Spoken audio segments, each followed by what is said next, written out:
Hello friends, welcome back to Kalai semi kitchen. Ramzan ஸ்பெஷலாக chicken cutlet எப்படி செய்கிறதுன்னு பார்ப்போமா? சிக்கன் கட்லெட் வந்து கொஞ்சம் ஒரு டிஃப்ரெண்ட்டான மெத்தடில் ட்ரை பண்ணியிருக்கேன். ரொம்ப சூப்பராக வந்திருக்கு. இது செய்கிறதுக்கு 300 கிராம்ஸ் சிக்கனை நல்லா வாஷ் பண்ணி எடுத்து வச்சுக்கலாம்.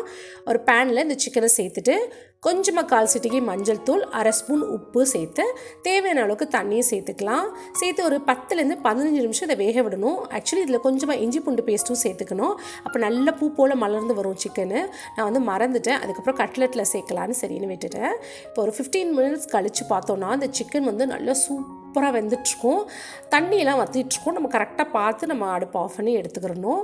இப்போ இந்த சிக்கனை வந்து நம்ம அரைச்சிட்டோன்னா ஒரு மாதிரி ரொம்ப கொலன்னு ஆயிரும், இல்லாட்டி அப்படியே நைஸாக ஆயிரும். நம்ம வந்து ஒரு மேஷர் பயன்படுத்தி இந்த மாதிரி ப்ரெஸ் பண்ணி எடுத்தோன்னா நமக்கு இதெல்லாம் சூப்பராக இருக்கும். இந்த சிக்கன் பீசஸ்லாம் இதான் கட்லெட்டுக்கு பயன்படுத்துறதுக்கு சூப்பரான பதம்னு சொல்லுவேன்.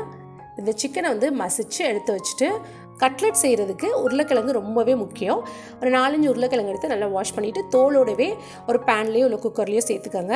தேவையான அளவுக்கு உப்பும் ப்ளஸ் தண்ணியும் சேர்த்து இதை மூடி போட்டு விசில் வச்சு ஒரு 4 to 5 விசில் விட்டு எடுங்க.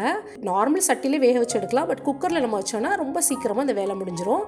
நல்ல உருளைக்கிழங்கு வெந்துருச்சு. தண்ணியை வடித்து எடுத்துகிட்டு இந்த உருளைக்கிழங்குல இருக்க தோலெல்லாம் எடுத்துடலாம்.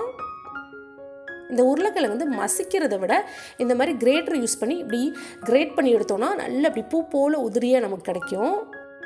கிரேட் பண்ணி வச்சுருக்க உருளைக்கிழங்கு, மசிச்சு வச்சுருக்க சிக்கன், இது ரெண்டையும் சேர்த்து இது கூட மற்ற இன்க்ரீடியன்ஸ் எல்லாத்தையும் சேர்த்துக்கலாம். 3 ஸ்பூன் துருவின சீஸ் சேர்த்துக்கலாம். சீஸ் சேர்க்குறதுனால இந்த கட்லெட் ரொம்பவே சுவையாக சூப்பராக இருக்கும். 1/2 ஸ்பூன் இஞ்சி பூண்டு பேஸ்ட் சேர்த்துக்கலாம்.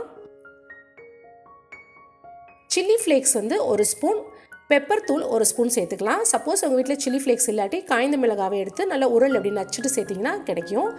ஆரிகேனோ 1 ஸ்பூன், உப்பு 1 ஸ்பூன், கார்ன்ஃப்ளவர் 2 ஸ்பூன், பச்சை மிளகாய் 2 குட்டி குட்டியாக சாப் பண்ணி சேர்த்துக்கலாம். இது கூட கொத்தமல்லியை சின்ன சின்னதாக நறுக்கி சேர்த்து இது எல்லாத்தையும் நல்லா ஒன்று போல் சேர்த்து மிக்ஸ் பண்ணி எடுத்துக்கலாம். தண்ணி எதுவும் சேர்க்க வேணாம். அந்த உருளைக்கிழங்குல இருக்க அந்த நீர்த்தன்மையே வந்து இதுக்கு போதுமானதாக இருக்கும். நல்லா சூப்பராக மிக்ஸ் பண்ணி எடுத்தாச்சு. இப்போ உருண்டைகளாக உருட்டி இந்த வடை போல் தட்டணும். ரொம்ப ஈஸியாக தான் இருக்கும் இது செய்கிறது. இந்த மாதிரி எல்லா உருண்டைகளையும் உருட்டி வடையாக தட்டி எடுத்து வச்சுக்கலாம். வடை ஷேப்பில் இப்படி தட்டி எடுக்கும் போதே அவ்வளோ மணமாக இருக்கும். ரொம்பவே டெம்டிங்காக இருக்கும். இருக்கிற எல்லா மிக்ஸ்லையும் உருண்டைகளாக உருட்டி வடை ஷேப்பில் தட்டி எடுத்து வச்சுக்கலாம். ஒரு கிண்ணத்தில் 4 ஸ்பூன் மைதா சேர்த்து கூடவே கொஞ்சமாக உப்பு, தேவையான அளவுக்கு தண்ணி சேர்த்து நல்ல ஒரு செமி லிக்விட் ஸ்டேஜுக்கு அதை மிக்ஸ் பண்ணி எடுத்து வச்சுக்கலாம். பாருங்கள், பதம் இப்படி இருக்கணும். இப்போ நம்ம தட்டி வச்சுருக்கோம்ல வடை ஷேப்பில் இருக்க இந்த கட்லெட்டு, இதை வந்து இந்த மைதா மாவில் டிப் பண்ணி அதுக்கப்புறம் இப்போ தான் இருக்குது ஹைலைட்டு. யூஸ்வலி நம்ம வந்து பிரெட் க்ரம்ஸ், ஓட்ஸ் அதில் தானே வந்து நம்ம வந்து மேல் கோட்டிங் போடுவோம். கொஞ்சம் வித்தியாசமாக மெலிசான சேமியா இருக்கு இல்லையா, அதில் வந்து கோட்டிங் கொடுப்போம். இந்த மாதிரி எல்லா கட்லெட்டையும் வந்து மைதா மாவில் டிப் பண்ணி அதுக்கப்புறம் சேமியாவில் வந்து அப்படியே பெரட்டி எடுப்போம். ரொம்ப டிஃப்ரெண்ட்டாகவும் இருக்கும், நல்லாவும் இருக்கும். குட்டீஸும் ரொம்ப விரும்பி சாப்பிடுவாங்க. என்னடா இது புதுசாக இருக்கே அப்படின்னு. குட்டீஸ் மட்டும் இல்லை, வீட்டில் இருக்க எல்லாருமே என்ன இது புதுசாக இருக்கே அப்படின்னு ஆச்சரியப்படுவாங்க.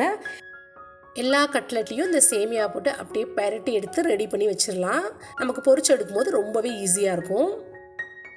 அடுத்து அடுப்பில் ஒரு கடாயில் குக்கிங் ஆயில் சேர்த்துக்கலாம். எண்ணெய் நல்லா சூடானதுக்கப்புறமா அடுப்பை லோ ஃப்ளேமில் வச்சுட்டு இந்த கட்லெட்டை ஒன்றா எண்ணெயில் போடலாம். கையில் எடுத்து இந்த எண்ணெயில் போடுறதுக்கு பயமாக இருந்துச்சுன்னா கரண்டியை பயன்படுத்தி இந்த மாதிரி போடுங்க.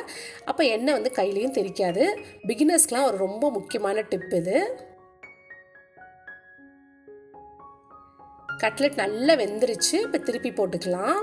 அந்த சேமியா வந்து கொஞ்சம் அந்த பிசுறு அப்படியே வெளியே வந்துடும். அதை நினச்சி நீங்கள் ஒன்றும் ஃபீல் பண்ண வேணாம், அது பாட்டுக்கு இருக்கட்டும். பட் முடிஞ்ச அளவுக்கு எல்லா சேமியாவும் ஒட்டிடும் ஒரு 3/4வாசி. சூப்பராக 2 பக்கமும் வெந்துருச்சு.